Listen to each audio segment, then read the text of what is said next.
In this week's reading from the book of Revelation, we hear the words of a man often referred to simply as John of Patmos, who was struggling to make sense of the world in which he lived.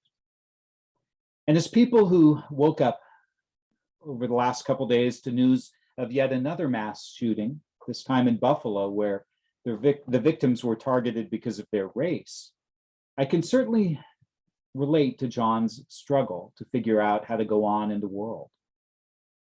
So how is it that we make sense of such a world? Well, there was one answer of which John was pretty certain. He felt that people had gotten themselves into the fix they were in because they had given their allegiance to the wrong thing. Instead of worshiping God, they had settled for worshiping the empire of Rome. Of course, it would have been dangerous for John to say that so clearly. So that's why in the book of Revelation, he wrote in code. The beast, for instance, mentioned in the book was his way of speaking of Rome, what today we might call Washington, D.C. So, was this John of Patmos a jaded cynic like so many?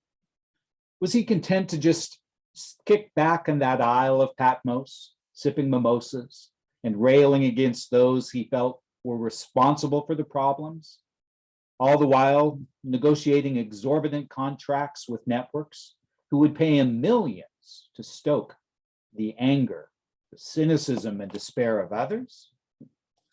No, that wasn't John of Patmos at all. In fact, instead of focusing on what was wrong, he went in the opposite direction. He went to great lengths to point us toward a future where hope lies. So I want you to listen to the words of hope that I'll be reading. And when I finish reading them, I want us to come back together and see if we can use them to find our own way back to hope as well.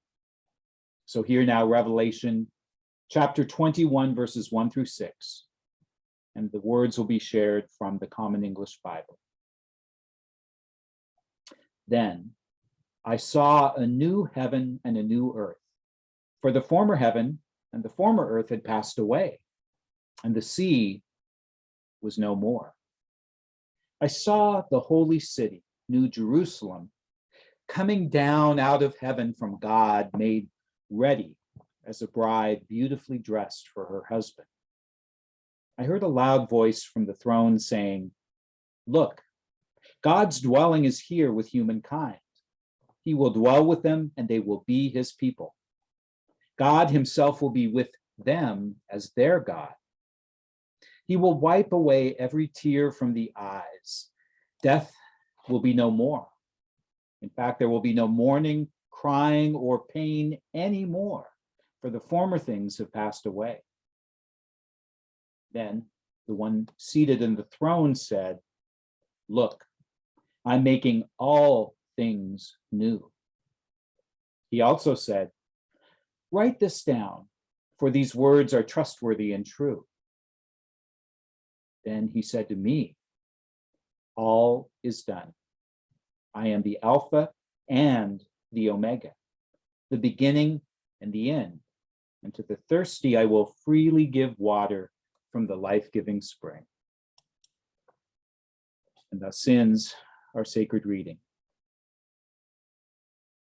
Now, in speaking of the passage I just shared, one of my Presbyterian colleagues, a person by the name of Dana Ferguson, said that there are two concepts that John uses which are key: the word heaven and the word city, as in holy city. So let's look at his use of each of those words. While so many often think of heaven as being that distant place, often the clouds where good folks go after they die, that's not the way John thought of it here. For John, Dana Ferguson wrote, heaven was the place where humans are fully united with God. That's key concept number one, heaven. So let's move on to the second concept, that of city. When John used the word city in the phrase holy city, he wasn't talking about a place like Chicago or Vatican City itself descending from the clouds. No, he was using the word city with something else in mind.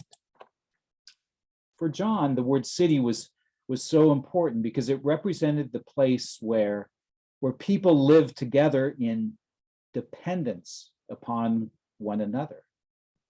A place, Dana Ferguson said, where everyone in it does something to contribute to its welfare. Now, having talked a little bit about heaven and city, there is one last thing that we need to pick up from today's reading. And it has to do with the relationship between this heaven and this holy city that would be descending from the clouds. In laying out his vision for the future, John notes that heaven was coming down not to simply obliterate that earthly city. No, it was coming down for the purpose of transforming and healing the city, Ferguson said. So, how does all of this biblical commentary stuff relate to our struggle to find our way to hope in these days following the shooting in Buffalo, as well as Laguna Woods now? Well, the world we live in, the empire we live in, if you will, has a beastly way of keeping us stuck. For it often takes the different sides of a problem, for instance, access to weapons of mass destruction and the mental health of those using the weapons, and it divides or separates them, ensuring that instead of actually dealing with the problem and acknowledging its complexities, we settle for squaring off into two camps. One camp saying that the solution lies solely in restricting access to weapons, while the other responds, nope, it's simply the messed up individual's responsibility who abuse those weapons. And in doing so, in squaring off in that way, the empire has effectively established a circumstance where we spend all of our time arguing with each other instead of actually fixing the problem. And that's why I love working in faith-based settings like local churches so much. For it is there that we have the ability to step into the role of this office called prophet and do what C. Wes Daniels calls naming the thing that needs to be addressed in order to bring it to light. So, what is it that needs to be named this day, that needs to be brought to light in order for us to move forward? Well, thanks to the faithful work of all those like our own Stacy here at WHCC and the millions of those involved in Moms Demand Action, we have done a pretty good job of speaking to the first piece of that equation, the part regarding access to weapons of mass destruction. So today, on a day that our parent denomination, the United Church of Christ, has designated Mental Health Sunday, we could do a better job in addressing the second piece of the problem, the mental health needs of those in anger, despair, and crisis. Why do I say that we in the church can do a better job at speaking to mental health needs? Well, I could give you many, many reasons or examples, but for today, I want to use just one. The content of our community prayer time, or what we call prayers of the people. I want you to think back over all the years you've been in church and ask yourself a few questions. When was the last time that you sat in a pew at church and heard a prayer request that went like this? I went through a manic phase of my bipolar illness and spent a good deal of money, so I'm struggling with a lot of debt. So please help me, God, find a course of treatment that will help me manage those manic phases. Or When was the last time we heard someone say, "Today is the anniversary of my brother's suicide, and I'm still struggling 23 years later with the lingering anger I feel toward him for taking his life"? Or when did you hear someone say, "Please help my doctor find the right medication for me to help deal with my chronic depression. I've been unable to get out of bed for the last 10 days, and I've used up all my sick days at work. If I don't figure out how to get out of bed tomorrow morning, I know I'll be out of a job." Or finally, when did we hear, "When I hear the voices inside my head that call me to lash out at others, help me, God, to find healthy ways to quiet them through things other than drugs or alcohol"? When?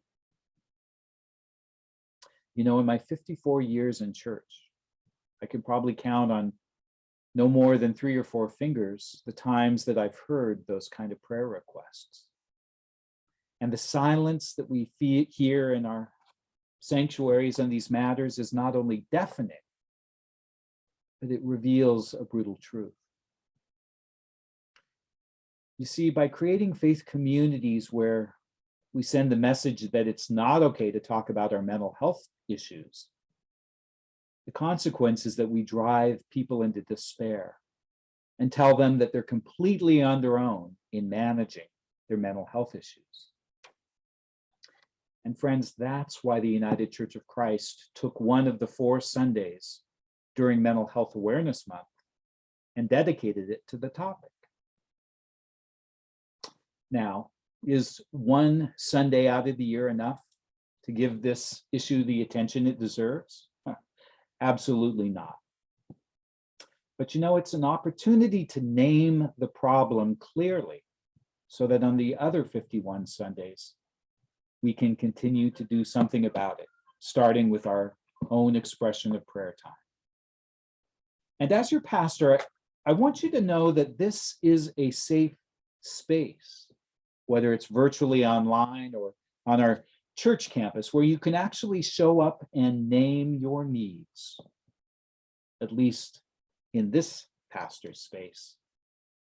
For you see, in my 20 years of parish ministry, I have walked with so many people through a variety of mental health challenges. I've dealt with folks struggling with issues ranging from suicidality to eating disorders, from chronic depression all the way to schizophrenia. And I want you to know this: the folks that I ministered to were not only in the pews, they were in my circle of loved ones as well. And while some churches talk about spiritual disciplines in rather limited ways, suggesting they include things only like reading the Bible, praying, and taking communion, I look at spiritual disciplines in a much bigger and broader way. I believe to my core that doing things like taking one's medication each day, or getting help from a therapist qualified in your area of need, or even attending support groups where your peers can understand what you're going through, all of those things are essential spiritual disciplines as well. And all of this is to say that if we truly want to embrace this vision of John of Patmos that was laid out in today's reading, a vision where heaven, the place where God and humanity meet, is to descend to earth and establish a new holy city, a place where we are interdependent upon each other to address our deepest and most hidden needs, then friends, we must do better in addressing mental health issues. And you want to know the best part of what will lie ahead after we do our work? Well, the best part, Dana Ferguson concludes, is that by doing the work, we can usher in what Dana called a new day, when we live face to face with God, knowing that all that is hindered, hurt, and hampered us will be gone.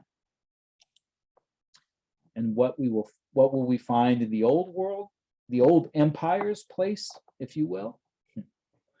We'll find a life with God, filled with relationships of joy and strength with all God's people. Friends, may it be so. Amen.